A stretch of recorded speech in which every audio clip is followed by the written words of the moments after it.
एक खूबसूरत से जंगल में एक खूबसूरत सा आम का बाग था। उस बाग के फल इतने स्वादिष्ट थे कि एक बार जो खाता था वो उस आम को छोड़ता नहीं था। लेकिन उस बाग के मालिक गंगू कौवे की उम्र होने की वजह से उस बाग का ख्याल रख नहीं पाती है, इसलिए उस बाग को बेचने के लिए रखती है। हाँ, इस बाग को संभालना मेरे बस की बात नहीं रही। मेरी उम्र खत्म हो रही है। बाग खराब होने से पहले किसी अच्छे पंछी की बेच देना चाहिए।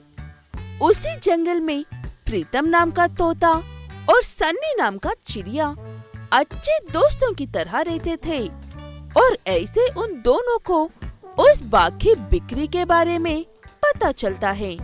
अरे सन्नी चिड़िया, वो जो बाग बिकने के लिए तैयार है, हम उसे खरीद लेते हैं। वहाँ के आम काफी स्वादिष्ट होते हैं।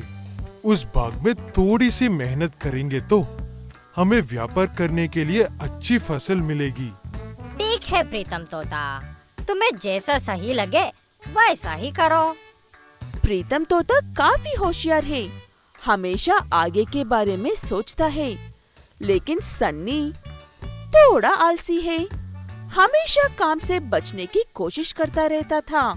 ऐसे ही जब भी कोई काम करता था उस काम को उल्टा सीधा करता था।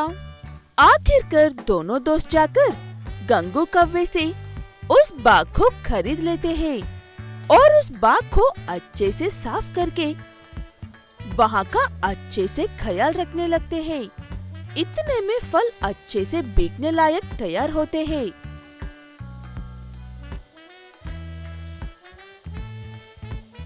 सन्नी चिड़िया, आम बिकने के लिए तैयार हो गए हैं।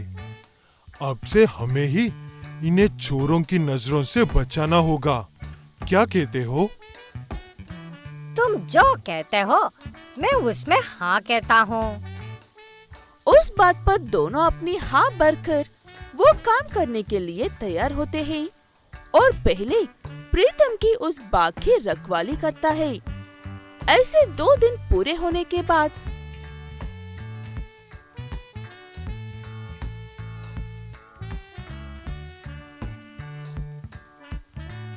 सन्नी चिड़िया, ये 2 दिन अब तुम्हारे हैं इस बाग की रखवाली करने के लिए। ठीक है कहकर सन्नी भी रखवाली करता है, लेकिन सन्नी चिड़िया आलसी होने की वजह से थोड़ी देर तक रखवाली करने के बाद आराम से सो जाता है। तब वहाँ पर चोर आकर उन्हें जो चाहिए वो आराम से चुराकर भाग जाते हैं और ऐसे 2 दिन तक होता है। अगले दिन प्रीतम बाग में आकर देखने पर उसे बाग में आम काफी कम नजर आते हैं, इसलिए सन्नी से सवाल करता है। तब सन्नी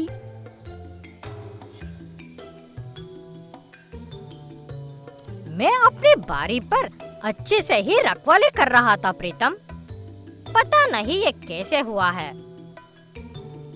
जब मैं रखवाली कर रहा था तब ऐसा क्यों नहीं हुआ?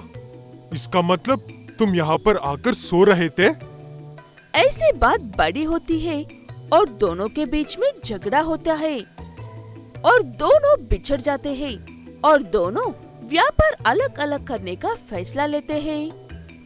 ऐसे प्रीतम अपने व्यापार के लिए थोड़े पके हुए आम, थोड़े कच्चे आम और थोड़े पकने की खातर पर होने वाला आम टोकरी पर रखकर व्यापार करने के लिए जाता है। उसे देखकर सन्नी हंसने लगता है। हा हा हा हा, बेवकूफ, इतने थोड़े से फलों से वो क्या व्यापार करेगा। मैं सारे पके हुए फल ही लेकर जाता हूँ। सारे एक ही बार लेकर जाऊंगा तो तब पता चलेगा उसे मैं क्या चीज हूँ कहकर। ऐसे कहते हुए एक बड़ी सी ट्रैक्टर लेकर आकर उस ट्रैक्टर में सारे पके हुए आम भरता है सन्नी चिड़िया और ऐसे वो भी बाजार में जाता है। अरे सन्नी, तुमने ऐसा क्यों किया? इतनी सारी फल एक ही बार में क्यों लेकर आए हो? ऐसे तुम व्यापार नहीं कर सकते हो। मैं इतने सारे फल एक ही बार में बेच रहा हूँ कहकर जलन हो रहा है ना, तो तू अपना काम करो। ऐसे कहते हुए उस ट्रैक्टर में से सारे फल एक ही बार नीचे उतारता है सन्नी चिड़िया। ऐसे सारे फल एक के ऊपर एक गिरकर सारे खराब हो जाते हैं। ऐसे कुछ देर व्यापार करने के लिए बैठने पर अच्छे आम भी धूप की वजह से खराब हो जाते हैं। उसके सारे फल खराब होकर किसी काम के नहीं रहते हैं। लेकिन जो प्रीतम लेकर आया था वो सारे ताजे होने की वजह से अच्छे दाम में बिक जाते हैं। वो सब देखकर सन्नी चिड़िया को अकल आती है।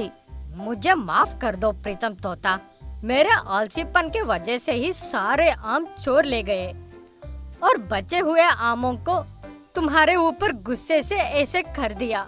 ऐसे प्रीतम उसे माफ कर देता है और तब से दोनों साथ मिलकर अच्छे से काम करते हुए अच्छे से व्यापार को चलाते हैं।